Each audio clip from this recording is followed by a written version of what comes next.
Which, when we say power, I think it's important to consider both sides.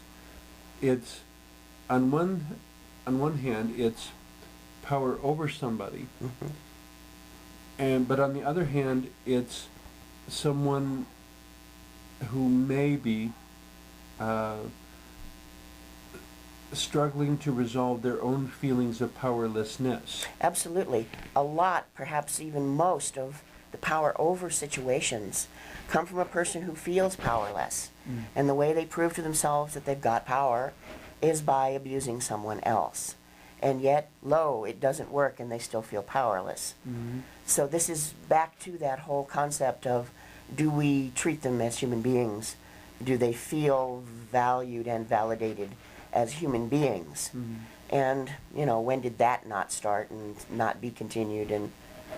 And that continues to unfold. In my understanding, psychological health requires a certain self-agency, a certain feeling of empowerment, of having your own appropriate empowerment. Yes. Your own ability to make choices, and having your own choices to make. Well, it's like raising a child. At each stage, you have to balance, I'm protecting you from yourself and the world, with, you know, if you want to wear stripes and plaid to school today, cool. You know, I am not going to dictate that choice on you.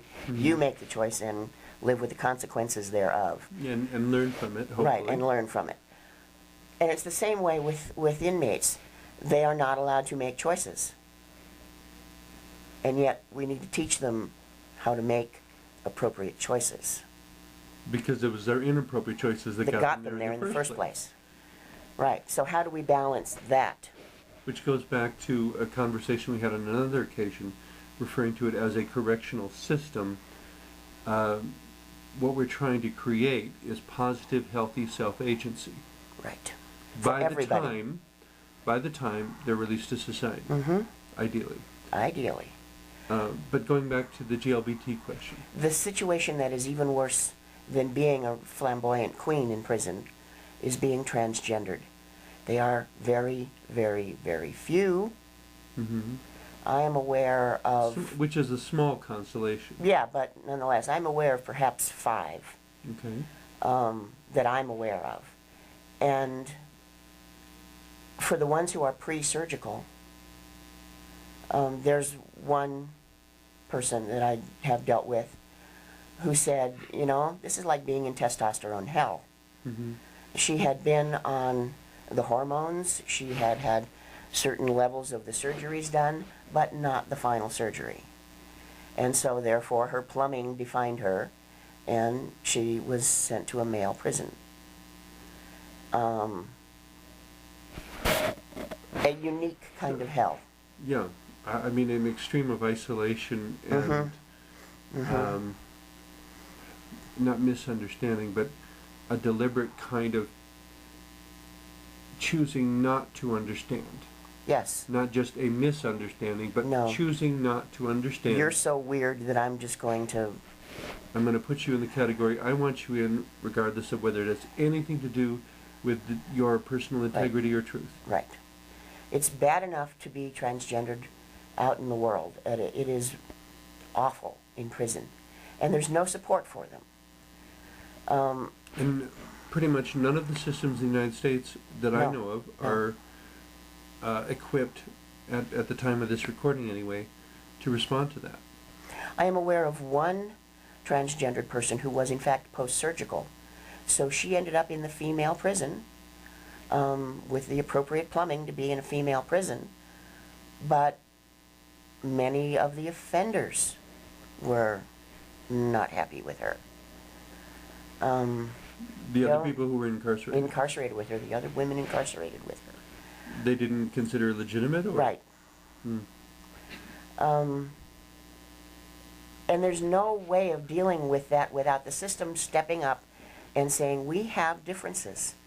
We have different cultures, we have different sexualities, we have differences, different religions, and we need to be respectful of them.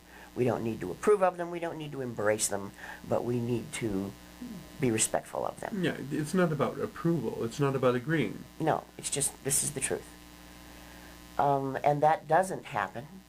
And most of the chaplains in the system are not only Christian, they are fundamentalist Christian.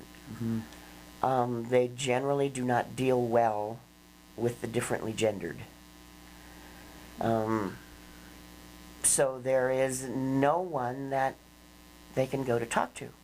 Most of the mental health practitioners who work in prison also consider them other.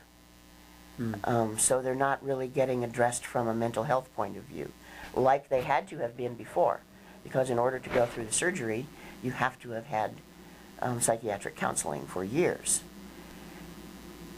or at least getting the surgery done in this country. So the situation for the transgendered is particularly horrendous, and it's not being addressed. The situation is not good for homosexuals, and it's not being addressed. And in order for them to integrate properly, come out properly into society, and live a meaningful life, their issues need to be addressed from their place of truth, from where they are and who they are. What we're really talking about is psychological health. Yes, wholeness. If you're going to release somebody into society who's not psychologically healthy, you can hardly expect them to do anything except reoffend. Except reoffend, exactly. The problem, of course, is when all the religious stuff gets mixed in. Right.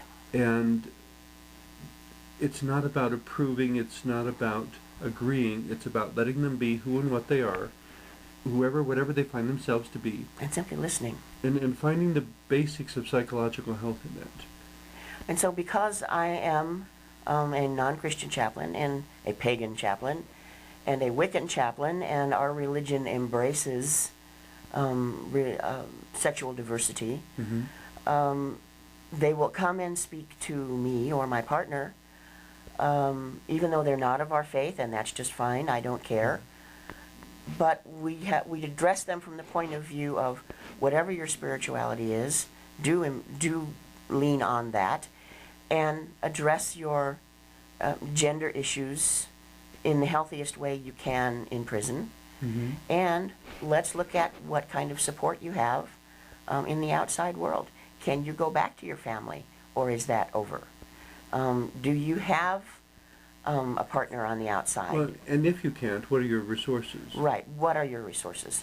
And what is the community for you?